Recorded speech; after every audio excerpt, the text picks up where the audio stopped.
ಪ್ರಿಯ ಬಂಧುಗಳೇ, ನಮಸ್ತೆ. ಹೇಗಿದ್ದೀರೆಲ್ಲರೂ? ಬಂಧುಗಳೇ, ನಾವು ಪ್ರೀತಿಯಿಂದ ಇಷ್ಟಪಟ್ಟು ತೆಗೆದುಕೊಂಡಂಥ ಒಂದು ವಾಹನದ ಮೇಲೆ ನಮ್ಮ ಮನೆ ದೇವರ ಹೆಸರನ್ನು ಬರೆಸ್ಕೊಳ್ತೇವೆ.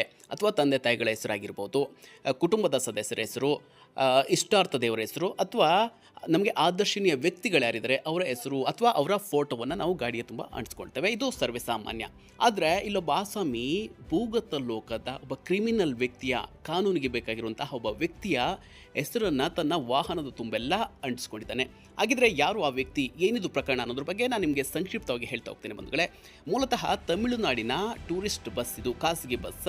ಈ ಬಸ್ಸು ಚಿಕ್ಕಮಗಳೂರು ನಗರ ಪ್ರದೇಶದ NMC ಸರ್ಕಲ್ ಹತ್ರ ಪ್ರಯಾಣಿಸ್ತಾ ಇತ್ತು. ಅಂತಹ ಸಂದರ್ಭದಲ್ಲಿ ಹಿಂದೂಪರ ಸಂಘಟನೆಯ ಕೆಲ ವ್ಯಕ್ತಿಗಳು ಹಾಗೂ ಪೊಲೀಸರು ಈ ಒಂದು ಸ್ಟಿಕ್ಕರನ್ನು ನೋಡಿ ತಡೆದು ನಿಲ್ಲಿಸಿದ್ರು. ಆ ಸ್ಟಿಕ್ಕರ್ನಲ್ಲಿ ಏನಿತ್ತಪ್ಪ ಅಂತಂದರೆ, ಅಂಡರ್ ವರ್ಲ್ಡ್ ಡಾನ್ ದಾವೂದ್ ಹೆಸರನ್ನು ಬಿಂಬಿಸಲಾಗಿತ್ತು. ಆ ಹೆಸರುಗಳು ಏನೇನಿದ್ದು ಅಂತ ನಾನು ನಿಮಗೆ ಹೇಳ್ತಾ ಹೋಗ್ತೇನೆ. ನೀವು ಚಿತ್ರದಲ್ಲಿ ಕೂಡ ನೋಡ್ತಾ ಇದ್ದೀರಾ. Live by a gun, die by a gun ಎಂದು ಸ್ಟಿಕ್ಕರ್ನ ಅಂಟಿಸಲಾಗಿತ್ತು. ಜೊತೆಗೆ crime lord chronicles Dawood the real don ಎಂದು ಕೂಡ ಸ್ಟಿಕ್ಕರ್ನ ಅಂಟಿಸಲಾಗಿತ್ತು. ಜೊತೆಗೆ ಬಸ್ಸಿನ ಹಿಂದೆ ದಿ ಗ್ಯಾಂಗ್ ಆಫ್ ಮುಂಬೈ ಎಂದು ಬರೆಯಲಾಗಿತ್ತು.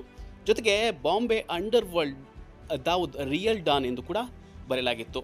ಎಲ್ಲವನ್ನ ನೋಡಿದಂತಹ ಪೊಲೀಸರು ಹಾಗೂ ಹಿಂದೂಪರ ಸಂಘಟನೆಯ ಕಾರ್ಯಕರ್ತರು ಬಸ್ಸನ್ನು ಲಾಕ್ ಮಾಡ್ತಾರೆ. ನಂತರ ನಗರ ಪ್ರದೇಶದ ಬಸವನಹಳ್ಳಿ ಪೊಲೀಸ್ ಠಾಣೆಗೆ ಕರೆದುಕೊಂಡು ಹೋಗ್ತಾರೆ. ಇದ್ರ ಬಗ್ಗೆ ತನಿಖೆ ಕೂಡ ನಡೀತಾ ಇದೆ. ಅದೇನೇ ಇರಲಿ ಬಂಧುಗಳೇ, ಮುಂಬೈನ ಸರಣಿ ಹಂತಕ, ಸಾಕಷ್ಟು ಅಮಾಯಕ ಜನರ ಜೀವವನ್ನು ತೆಗೆದಂತಹ ಅಂಡರ್ವರ್ಲ್ಡ್ ಡಾನ್ ಅಂತಹ ಒಬ್ಬ ಕ್ರಿಮಿನಲ್ ವ್ಯಕ್ತಿಯ ಫೋಟೋವನ್ನು, ಆತನ ಹೆಸರನ್ನು ತನ್ನ ಬಸ್ಸಿನ ತುಂಬೆಲ್ಲ ಅಂಟಿಸ್ಕೊಂಡಿದ್ದಾನೆ ಅಂತಂದರೆ ಈತನ ಹಿನ್ನೆಲೆ ಏನು ಅನ್ನೋದ್ರ ಬಗ್ಗೆ ಕಾನೂನು ರೀತಿಯಲ್ಲಿ ತನಿಖೆ ಆಗಬೇಕಾಗ್ತದೆ ಬಂಧುಗಳೇ.